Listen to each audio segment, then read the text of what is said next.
Hello and welcome to the special edition of our podcast. It's breaking news time. India has struck terrorist targets inside Pakistan. The operation is called Operation Sindoor, and I'm joined by my friend Colonel Anurag Avasthi to tell us more about this. What are the five big takeaways going to be from this operation for India? Colonel Avasthi, welcome back. Quick takes on Operation Sindoor.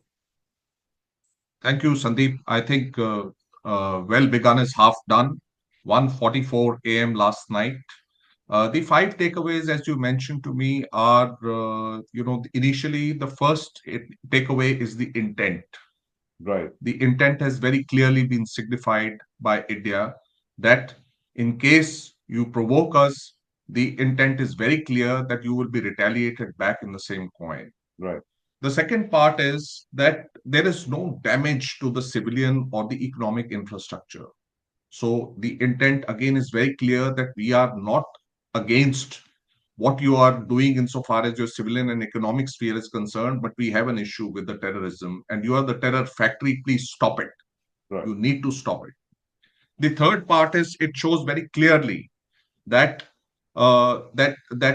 you need to understand that we have the wherewithal and the weapon systems that we can use without entering your airspace. You need to understand that and be a little mindful of that. You The believe fourth we didn't thing, cross into Pakistani airspace? as per the reports that I'm reading since late last night, I do not think we crossed inside the Pakistani airspace, Right. and we don't need to, so to say. So it's The the fourth number one takeaway is intent that India has demonstrated once again that it has the intent to strike inside terrorist targets inside Pakistan. And this is, of course, a counter strike to what Pakistan-sponsored terrorists seem to have carried out in Pahalgam just 2 weeks ago.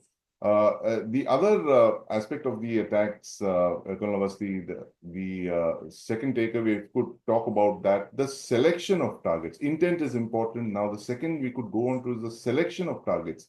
I'm going to read out the targets which appear to have been struck across the line of control and deep inside Punjab, interestingly, Bahawalpur. But let's go to the other targets. Muzaffarabad, Kotli, Gulpur, Bhimber, Sialkot, Muridke, Chakamru, and of course, Bhavalpur. As a veteran of counterinsurgency in Jammu and Kashmir over several years, tell us what the implication of this choice of targets means to you. What are these names really? That's correct. Now, Sandeep, we just spoke just a little while ago. All these targets are essentially terrorist launch pads. They are all terror factories, whether they are from the Lashkar or whether they are from the Jaish-e-Mohammed or they're from the HM.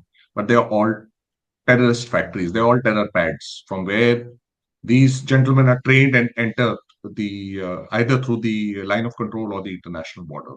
So yet again, I come to the same point that the intent is very clear that we are not interested in your civilian and economic targets. We are very mindful of the civilian populace, but we are not very clear about why and how are these terror launch pads being utilized in the vicinity of Indian line of control and international border. And if you violate this, or if you keep giving a lot of emphasis and impetus to these terror factories, then we have the wherewithal to destroy them the way we want to at a time and place of our own choosing. Right. So the choice of targets is really important, as you mentioned, that these are terrorist launch pads, and the infrastructure of terror is what comes to mind. This is, a Absolutely. recurring expression in India's diplomatic language when it comes to Pakistan. It's consistently asked for the shutting down of the infrastructure of terrorism that exists in Pakistan today.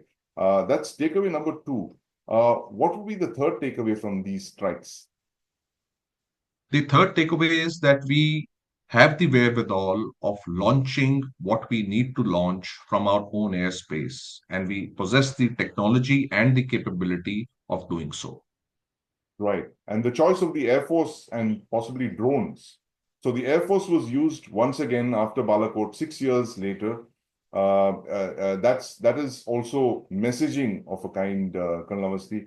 But like you said, that we have the capability now to strike across the line of control and across the international border without crossing the international border as we did in 2019. So these were standoff precision strikes against these Absolutely. infrastructure fired from our airspace. The weapons crossed into Pakistani territory and hit all of these targets inside POK. So the use of the Air Force, interesting there that this appears to be a combination of 2016 surgical strikes and the 2019 Balakot airstrike.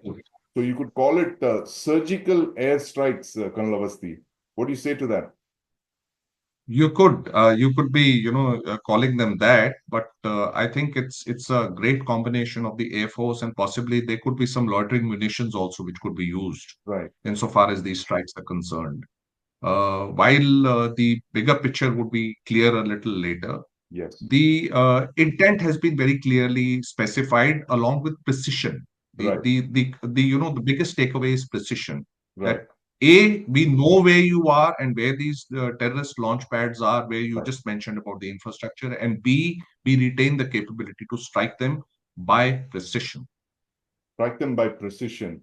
The use of the Air Force, of course. But, we were talking just yesterday, Colonel Avasti, about the drills that India is going to witness across the country. Over 240 districts are going to see these preparatory drills.